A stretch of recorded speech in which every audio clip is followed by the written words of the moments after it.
It's said that you should spend no more than 30% of your income on your rent or mortgage. ApartmentGuide.com says that the average rent for a one-bedroom apartment in the United States is $1,663 per month. If you held to those numbers, you need to earn $5,543 in net income per month to afford the average one-bedroom apartment in the United States. In today's video, we're going to talk about the 7 best budgeting tips for recent college graduates. We'll talk about what these tips are and how you can best implement them into your lives. Any one of these tips can be the difference between your financial success or failure, so stay tuned to the end to make sure you don't miss anything. And without further ado, let's get to the video. Welcome to the world. First, I'd like to congratulate all the recent college graduates. College graduation represents a significant shift into adulthood and the realm of postgraduate employment for many young people. It also marks the beginning of a new era in personal finance. For many of you, this is where training wheels come off in terms of your personal finances. If your parents were helping you through college, you'll see that parental money faucet run dry except in the direst of emergencies. It's said that you spend your 20s making mistakes and your 30s fixing them. Though it's not true that every decision you make in your 20s will have a long-term impact on the direction of your adult life, some will have greater impact than others. Many of your decisions will be financial in nature. Take in some of the greatest financial advice for new grads we could uncover as a free graduation gift.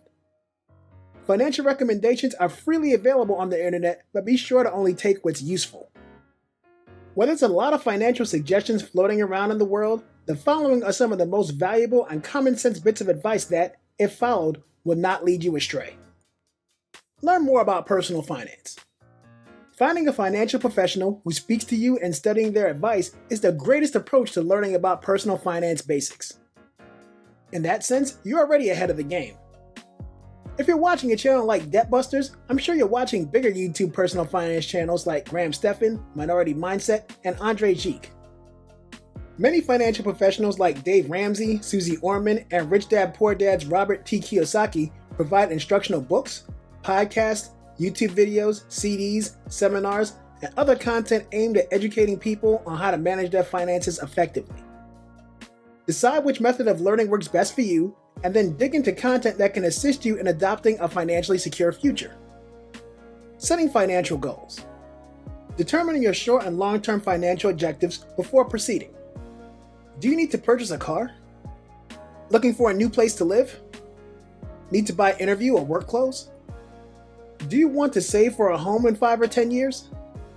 Evaluate and prioritize your goals.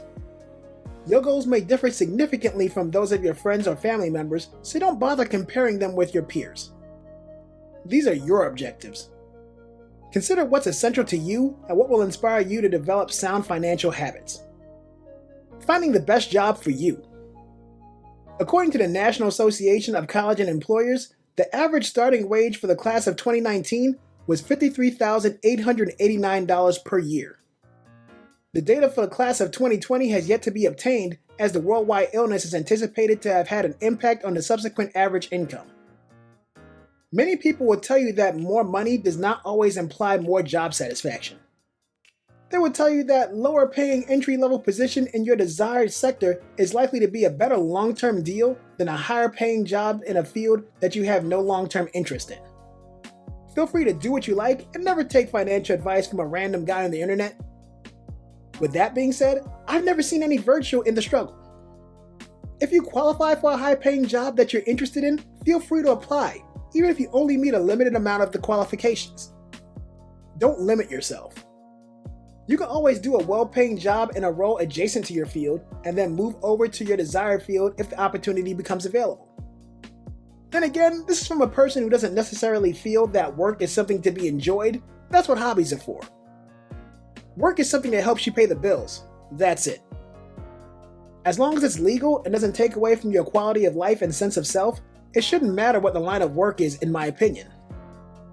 By the way, if this video is giving you value, write "I graduated" in the comment section.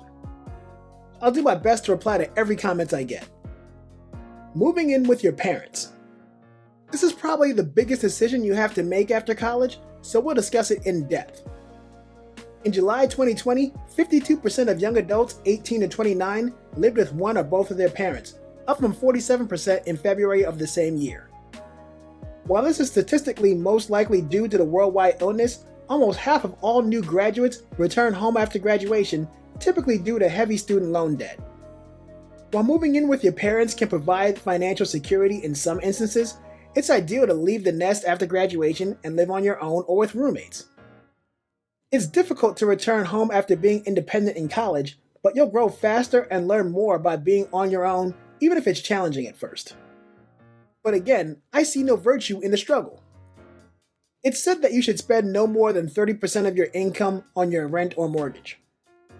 ApartmentGuide.com says that the average rent for a one-bedroom apartment in the United States is $1,663 per month. If you held to those numbers, you'd need to earn $5,543 in net income per month to afford an average one-bedroom apartment in the US. It's unlikely that you'll be taking home $100K a year from your first job out of school. However, one popular way to circumvent the income you need for a one-bedroom apartment is to live with roommates for as long as you can until you can afford to move out. For example, Apartment.Guide.com also says that a three-bedroom apartment in the United States rents for an average of $2,069 per month. That rent split three ways would make your share $700 per month. That means that you should only need a net monthly income of $2,333 per month to afford to not move back home after college. In other words, as long as you're making $38,000 a year from your first job and you don't live in an outrageously expensive market, you can afford to have roommates. Create a budget. According to a recent Intuit survey, the majority of Americans have no idea how much money they spent in the previous month. The survey shows that only 23% of Gen Z and 27% of millennials knew where their money went in the previous month. If you don't know where your money went last month, don't be put off by the idea of budgeting.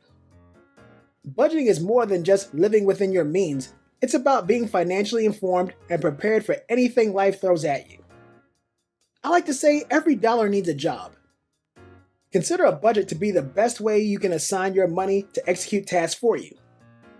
Those tasks might be feeding you, providing you shelter and entertainment, reducing your debt, or building wealth. If you weren't a regular budgeter in college, starting now may seem daunting. Remember two important things. Setting a budget is actually fairly simple, and there are many budgeting applications and software packages available to assist you. You gain clarity into how your spending works with or against your income by creating a basic budget that lists all of your monthly expenditures. You can identify areas where you may be spending more than you need to and reallocate those monies to your newly defined short and long-term goals. Save and invest. According to a new survey by The Balance, half of Americans have less than $250 left over each month after deducting basic costs and regular spending, and 12% have nothing at all. When planning your budget, remember to include savings into your expense equation. This includes putting money aside for an emergency fund, saving for larger purchases in the future, and yes, contributing to a retirement account. An emergency fund will serve as a safety net in the event of an unexpected financial setback, such as a car repair or unemployment. If you're fortunate enough to have access to an employer retirement plan, such as a 401k, use it. If they give a contribution match, strive to get the most out of it. If you haven't already, open an individual retirement account, IRA, and start contributing to it. Starting to invest for retirement in your 20s might have a significant impact on your financial destiny. And lastly, work on your credit score. A solid credit score can be crucial when it comes to buying those long-term purchases on your list. A solid credit score may also result in advantages such as lower insurance, mortgage, and loan rates. To improve your credit score, make all of your payments on time every time, student loan, car loan, credit card, etc. Keep your credit balances low, and pay off any debt you incur as quickly as possible. AnnualCreditReport.com allows you to request a free copy of your credit report from the three major credit reporting bureaus, Equifax, Experian, and TransUnion, once each year. To assist keeping your credit report and score on track, carefully review these reports and report any errors in your information or activities. That'll do it for this episode, guys. Did I miss anything? Feel free to tell me what tips you'd like to add in the comment section. If you're interested in getting cool stuff and great educational materials, take a look at the affiliate links in the description. They're a great way to support the channel. If you choose to use them, I will be compensated, but at no extra cost to you. Check out these videos on your screen on how to improve your finances. If you like this video, hit the like button so the YouTube algorithm promotes our video to other like-minded people. Be sure to subscribe and share the video with your friends. Thanks for watching, and I'll see you in the next video.